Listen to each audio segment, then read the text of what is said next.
So I've just been doing some hedge trimming, but it looks like my trimmer has developed a bad case of vertigo.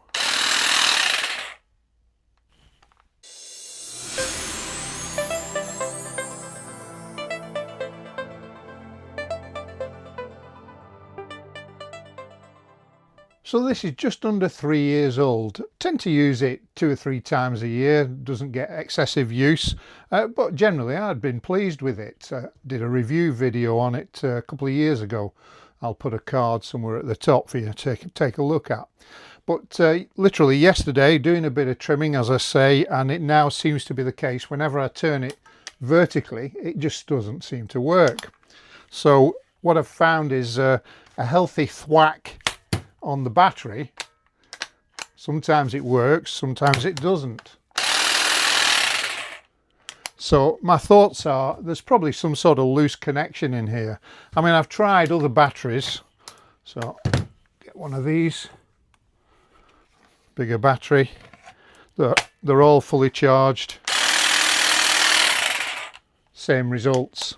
So as I say, it's just under 3 years old, so technically might be covered by Einhell's extended warranty, but it's literally a month or two either way. I don't know, I haven't checked. But I thought, now let's have a look, see if I can fix it. So we have a quick look at the contacts. First on the trimmer itself, there seem to be like 2 spade type connection points here, and then on the batteries they've got some sort of leaf spring type connection, and looking at the way that they line up, it looks like the outer 2 leaves match up with the 2 spades here, and it's the same for the bigger batteries. So having tried, I've got 3 batteries, having tried all the batteries, issues exactly the same. So I'm wondering if there's an issue somewhere in the wiring in here. Maybe there's a soldered connection that's got a dry joint, maybe the wire's just on the point of breaking. So I think the first thing I'll do is I'll take off this bottom section here. I suspect that I'll actually have to take the handle sections apart, but because there's 6 screws here easily accessible, just have a quick peek in here, see what there is, but I suspect that's just a mechanical connection, but we'll see.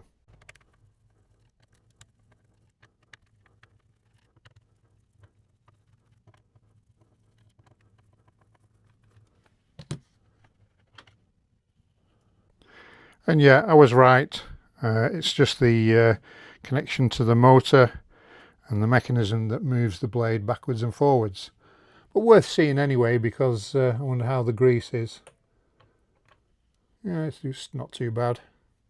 So I don't think it's going to need any attention. There's a few bits of Hedge in there, so I'll clean those out before I put the bottom back on. But that's not the cause of the problem. Okay, I've fastened it back on. They look like there are a number of screws that join together the 2 halves of the handle, trigger, safety switch assembly. But before I undo those, I think I'm probably going to need to take this handle off, which, if I remember correctly, was an absolute pain to get back on. So let's undo here. Long screw.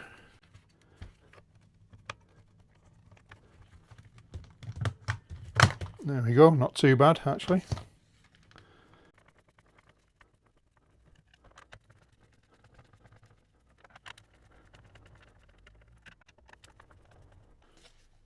Slice through the label that's keeping the 2 halves together.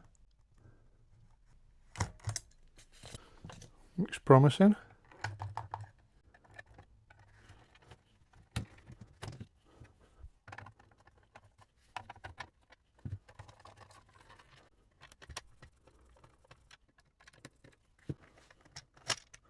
There we go. So there's a little PCB on the back of the connector that plugs into the battery. So let's just try some basic measurements to start with. So let's have a look at the voltage on the battery. So it should be fully charged. It's 3 volts, 3 lights rather. 20.7. So it's nominally an 18 volt battery, so it's giving out 20 volts. So if we just if we go on the PCB, there are two spade connections noted B plus and B minus, which I assume stands for battery plus and minus. So if we just go across there, 20.7, so that's what you'd expect. And B plus is connected to motor plus, M plus, which I believe is the brown wire. Okay, so I've got a small screwdriver shoved into what is effectively the spade connection on the brown. And if we go to the negative here, 20.6, 20.7. So I've got the safety handle plugged in. I'm having to hold it in because it's not bolted through, but I should be making decent connections. I've got it taped so it's permanently on. So in theory, if everything was working properly, then if I press the trigger, the motor should work, but nothing. So let's have a closer look at things. So before I start maybe poking around the circuit board anymore, I think I'll just try and have a look at the two switches. So the trigger switch and then the safety handle switch, and just check they're operating correctly. Could be that there's just a very simple explanation that the micro switch or the connections here aren't working properly, rather than something on the PCB. So I've separated the two halves of the handle to get to the micro switch, but then I thought, no, let's work it through from the start. So we know that we've got power from the battery onto the little PCB, and we saw that we had 20.7 volts on B plus, and then we folded it through on the brown cable to the connector here, because I shoved a little screwdriver in and put my meter on that. So we know we've got 20 volts to this point. So the next thing really I should test is the safety interlock handle. So got my meter on continuity, and the bottom spade connection is the one that connects to 24 volts.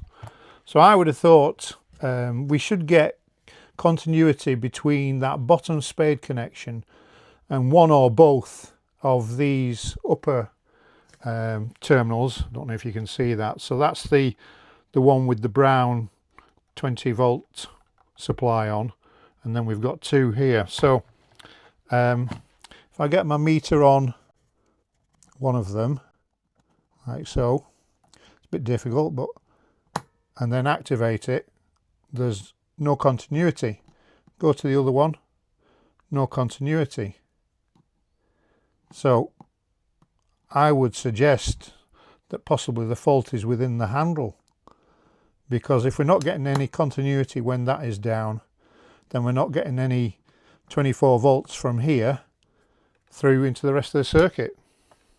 So maybe the thwacking the battery was just causing vibration elsewhere. So before we jump to conclusions, let's take out the screws and separate the two halves of the handle.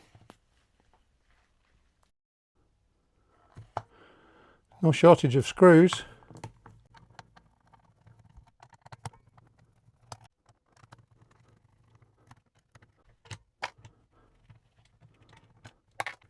Take them all out, Chris, before you start fiddling.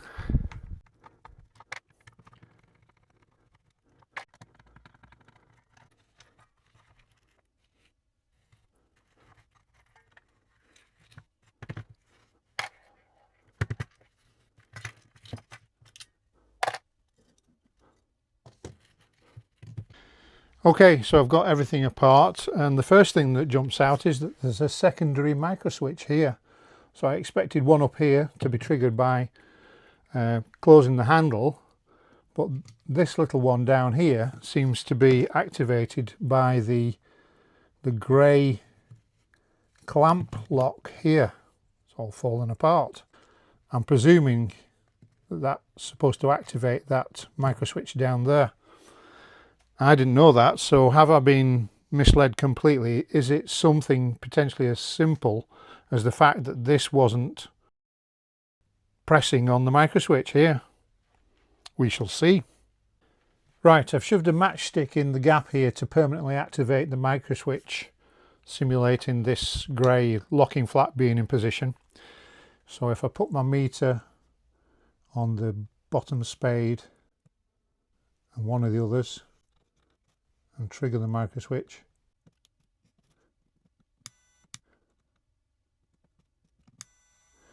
okay, so that's why we weren't getting continuity before, but worth knowing. That could be the problem, might be something completely different. So to get the handle on, I think you need to put the red piece on first, because these two springs fit over two posts. So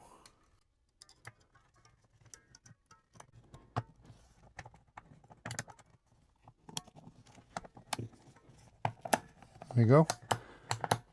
Bit of a fiddle. So there's a washer goes in here because the bolt comes in from this side. So we get that one on, like so. And then the other one, there's a threaded square section here which fits in this slot. So just holding that so it doesn't slip. We can hopefully get that one on. Yep. I'm not quite sure that is seated correctly. No, it needs to be seated in this slot here. There we go, that's better. So turn it all the other way up. Seems to work okay. So it's just a matter now of putting all the screws back. So these two screws are a little bit fiddly to get in. There we go. And now I demonstrate that little micro switch, which is obviously visible. I didn't know that. You should be able to hear it activating. So let's go back to something we tried earlier. But this time I've got that micro switch permanently activated, this one permanently activated. So let's get the handle in. Hold it on. Now, is this going to work? What do you think?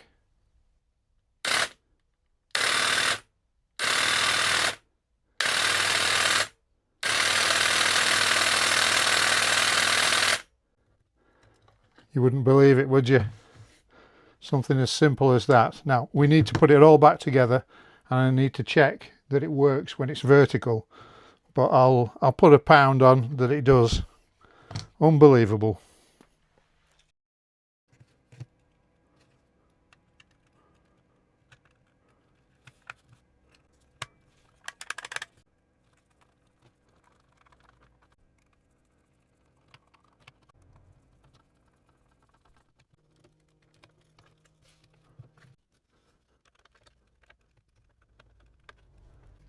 So you've got to jiggle this half of the handle, feed one post through this hole here, another post there, the battery connection slots in a gap here, and then hopefully we haven't trapped any, or at least not too many, of the wires.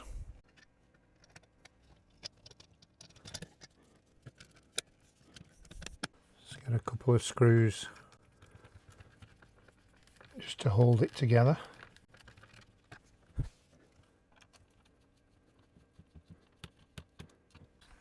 Give it a quick test before I fasten it all up. And do remember this being an absolute pig to fit in. Okay. Are you taking bets? Still obviously got that taped up.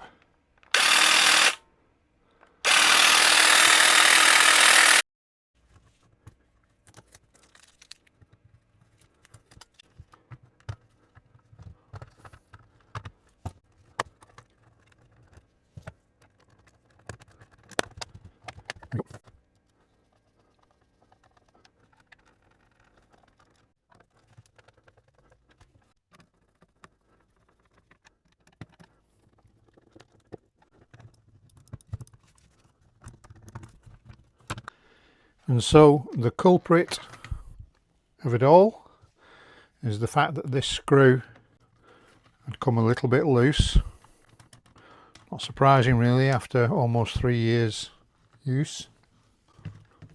So the way it works is that this little flap, you release it to take the tension off the handle and thus make it easier to change the angle.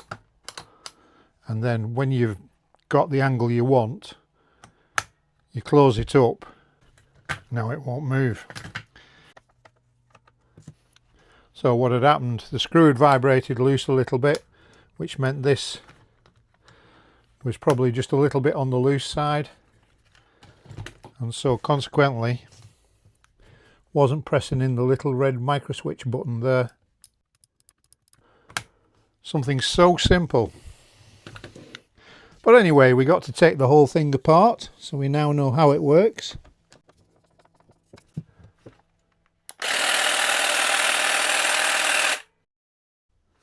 Well, that was a fair bit of effort, wasn't it, just to solve a problem that was ultimately down to a loose screw. But we got there in the end and it's working again now. And certainly by taking it apart, I know how it works. Maybe you do too. So in the future, if I've got any further problems, I feel pretty comfortable taking it apart again. Okay, I think I'll call this one done before my voice goes.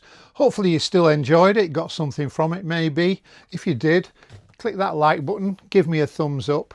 Don't forget to subscribe, really does help. And I know I say that on every video, but it really does help. And hopefully I will see you on the next one. Cheers. Right, back out.